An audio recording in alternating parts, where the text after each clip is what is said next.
শেখ মুজিবও ক্ষমতার লোভ সামলাতে পারেনি, বললেন হাবিবুল। সাবেক প্রধান নির্বাচন কমিশনার কাজী হাবিবুল আওয়াল রিমান্ড শুনানিতে আদালতকে বলেছেন, দলীয় সরকারের অধীনে সব নির্বাচনই বিতর্কিত। শেখ মুজিবও ক্ষমতার লোভ সামলাতে পারেনি।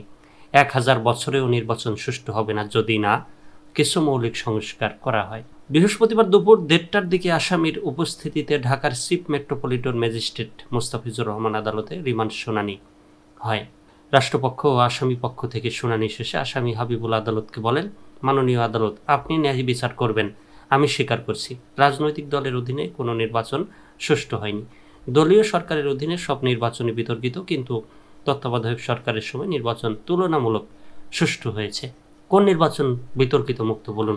দেশ স্বাধীনের পর 1973 সালেও কিন্তু মানুষকে পথে আটকে নমিনেশন দিতে দেওয়া হয়নি। শেখ মুজিবের ক্ষমতার যে লোভ তিনিও নিজেকে সামলাতে পারেননি, সেই সময়ও কিন্তু নির্বাচন সুষ্ঠু হয়নি।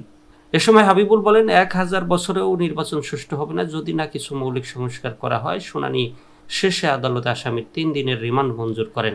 এর আগে গত 23 জুন নুরুল হুদার 4 দিনের রিমান্ড মঞ্জুর করেন আদালত।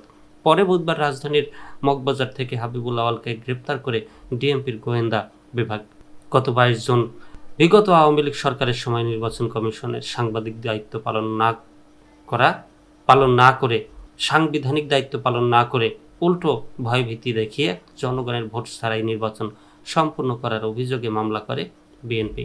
পরবর্তীতে গত 25 জুন এ মামলায় নতুন করে রাষ্ট্রদ্রোহ, প্রতারণা ও অর্থ আত্মসাতের ধারা যুক্ত করা হয়।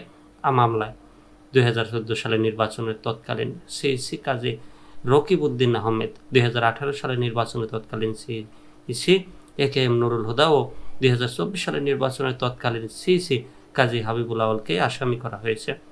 এছাড়া সাবেক পুলিশ মহাপরিদর্শক আইজিপি হাসান মাহমুদ খন্দকার, একেএম শহীদুল হক, জাভেদ পাটোয়ারি, বেনজির আহমেদ ও চৌধুরী আবদুল্লাহ আল মামুনকেও আসামি করা হয়েছে এই মামলায়।